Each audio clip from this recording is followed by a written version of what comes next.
know it, that dreaded first step or that shuffle where you feel that sharp pain in your heel. It takes you a few minutes to warm up. Those are the first signs of plantar fasciitis. I'm sure you've done it all. You've rolled your foot on a frozen water bottle until it's completely numb. Stretch that plantar fascia out. You have rolled that golf ball right into that painful area, trying to break down whatever it is there that's causing the pain. And you've even gone out to your local chemist and you've bought those expensive insoles which are meant to cure your plantar fascia pain. The frustration is overwhelming, and I see patients in exactly the same boat as you who are going through it too. What if the very things that you believe are helping are actually secretly sabotaging your recovery? Today, we're going to expose the critical mistakes that are keeping you in pain, and more importantly, show you how to finally start to heal for good from plantar fasciitis. I'm Paul McCauley, a British trained podiatrist based in Singapore,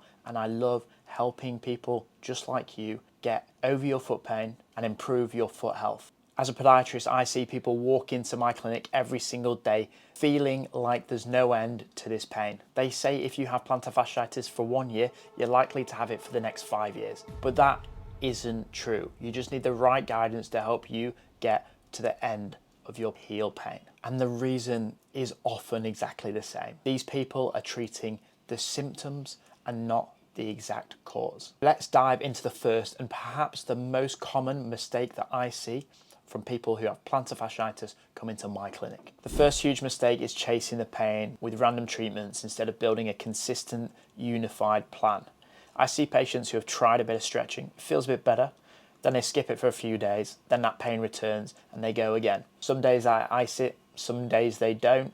Then they're quickly Googling, they see an exercise that they can do, they try it a couple of times, it feels a bit better, but it doesn't really do much. They maybe go online, they see an insole which is going to cure their plantar fasciitis, so they buy it. So I've seen some patients who have 7, 8, 9 pairs of different insoles, which all to me look completely the same. They're ineffective because they're doing everything just in isolation. For my patients, to get that initial intense pain under control, you need what I call a splinting phase. If you think of it like putting on a cast for a broken arm, you're creating a stable, supportive environment to give that angry tissue a break, allowing it to calm down.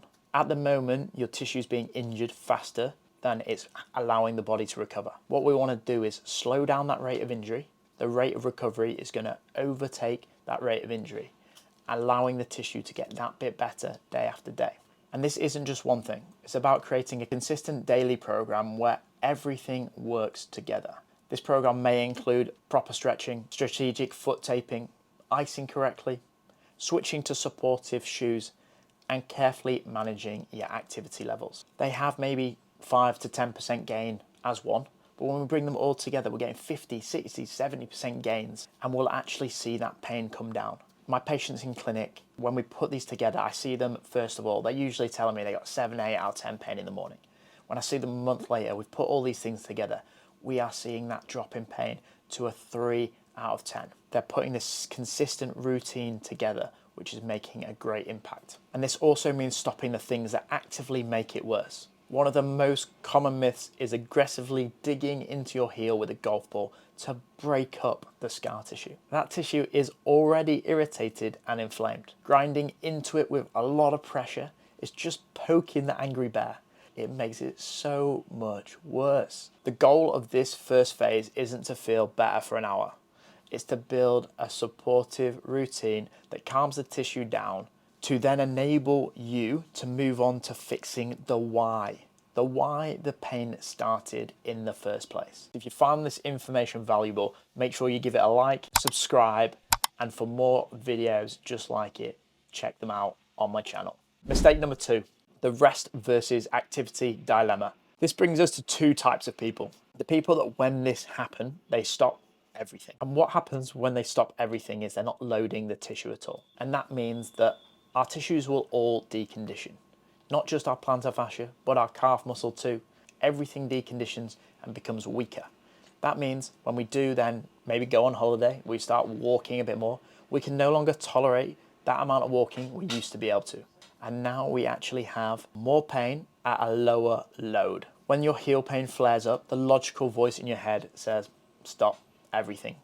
You quit running, you stop long walking, and you try and stay off your feet as much as possible.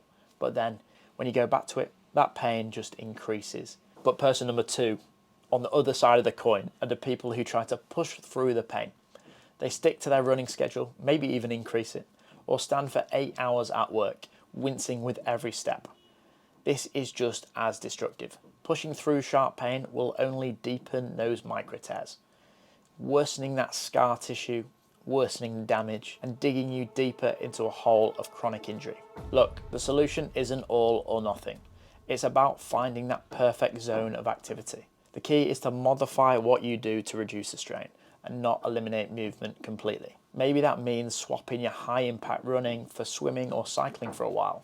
It means you continue doing gentle, appropriate exercises that don't cause sharp, stabbing pain.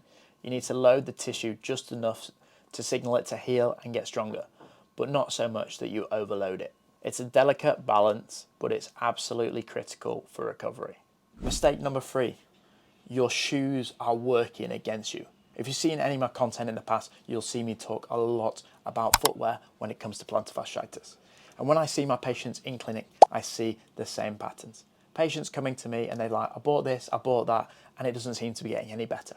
And when I look at the shoes, usually they're soft cushion shoes. You think heel pain, you think cushion. You think, oh, I want it to be soft, I want it to be comfortable. But actually, what that means is it's going to put extra strain on your feet. Just think about it this way. Say you stand on one leg on the hard floor and your balance is decent. You can balance for 30 seconds easily. Okay.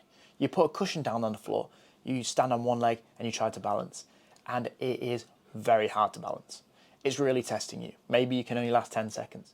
Maybe you can last 30 seconds, but it's extremely strenuous. Your foot on that cushion is like walking in a cushioned shoe. Your foot moves left to right, side to side. It puts a lot of strain on your plantar fascia.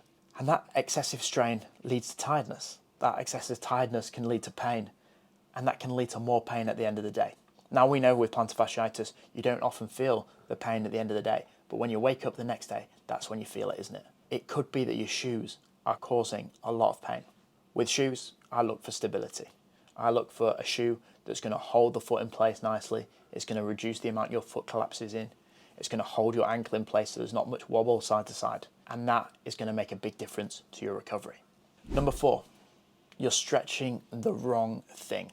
People spend so much time excessively rolling out their plantar fascia, digging into their heel to try to stretch out that injured area. I tell my patients this and they suddenly realise where they've been going wrong. It's good to stretch your plantar fascia in front of the area that hurts. So between the front of the heel and the big toe. Stretch it out nicely, just gradually. If we aggressively pull it, it's just going to irritate the back of our heel as well. But also stretching your calf.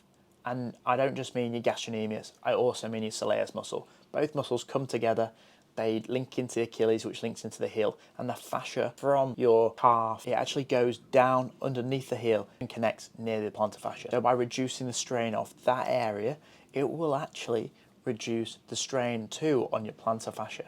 So stretching your calves is going to be a really important one. And not just stretching for 10, 20 seconds. I actually get my patients to stretch for 2 to 5 minutes a day. And mistake number 5, you aren't doing the strengthening. A lot of people that have plantar fasciitis for 1 year, then have it for the next 5. Biggest thing that they haven't done is the strengthening. Or if they've done the strengthening, they've gone too hard and it's irritated it, so they've stopped and then they've never done it again. They say, no, strengthening causes more pain. Or they've done too little that it doesn't encourage any tissue changes to the plantar fascia and so doesn't make a difference. This is perhaps the most critical mistake of all, believing that rest and soft shoes will be enough. The ultimate truth about plantar fasciitis is this: it's an overload problem. Whatever you're asking your foot to do, whether it's running, walking, or just standing, it's currently too much for your plantar fascia to handle. And I know some of you will not believe that, but it's true. Your tissue simply cannot tolerate the load that is going through it. So while the other changes we've talked about can help reduce your symptoms, they're only temporary fixes. If you never actually make the tissue stronger, the muscles around it stronger, then the plantar fasciitis will always come back the moment you return to your normal activities. The only way to build a lasting solution is to get the plantar fascia used to the loads that you're going to put through it gradually and in a controlled environment, and also to strengthen the muscles around the plantar fascia, the lower limb. But this is where it gets tricky. Loading the tissue is a delicate balancing act. If you do exercises that are too difficult, you'll overload the fascia and it can cause a painful flare-up, setting you back. But if you load it too little with exercises that are too easy, you won't create any change and you'll see no improvement. Finding that exact, just right load to stimulate healing and build strength is the absolute key to getting better from this condition. And honestly, that's why professionals like podiatrists exist. Our job is to guide you through this entire journey. We provide the education, the accountability, and the constant reiteration you need to stay on track. We're not just a healthcare professional, we're a partner who wants the best for you, to get you back to doing the things that you love. And at the end of the day, we actually want to discharge you and never see you again. That is our biggest goal. If we can manage that, then we have succeeded. We have made you strong and so resilient that we never have to see you for this problem again. Now that you know the common mistakes that might be holding you back, I'm genuinely curious to hear from you. Which one of these hit home the most? Have you been stuck in that cycle of aggressive massage or only stretching your foot to ease the symptoms but for the pain always to return the next morning? Drop a comment below. Let me know. Your story might be the one thing that helps someone else who's going through this exact same struggle. And if you want to take the guesswork out of this and get personalized one-to-one guidance, you can book an online session with me. The link is also down in the description. Also, because finding the right shoe is so critical, I am putting together a guide to help. For more information on what shoes you should wear, you can sign up to my Shoe Master Sheet waitlist, which is also in the description. If you found this information valuable, make sure you give it a like, subscribe, and for more videos just like it, check them out on my channel. Healing from plantar fasciitis is rarely a quick fix, and that brings us to one final bonus mistake: getting impatient and being inconsistent. Healing takes time. It's a marathon, not a sprint. The real key to success is patience, and most importantly, consistency with the right strategies. So what's the game plan? First, stop chasing the pain with passive things like ice and aggressive massage and start investigating the root cause. Secondly, find that sweet spot between rest and activity so the tissue can heal without getting weak. Third, get into supportive shoes that actually help your feet. Fourth, shift your stretching focus away just from the painful spot on your heel and up to your calves and the front of your plantar fascia. And finally, the most important, commit to a slow, progressive, good range of motion strengthening program that carefully loads the plantar fascia and other tissues around it to build back the tissue's capacity, allowing you to do the things that you love more and more, allowing you to go on that holiday walking 20,000 steps a day, knowing that you're not going to wake up the next morning with this stabbing heel pain. By avoiding these mistakes and switching to a smarter, more active approach, you absolutely can break the cycle of pain and frustration. You can take back control and get back to living your life without that dreaded stabbing pain in your heel.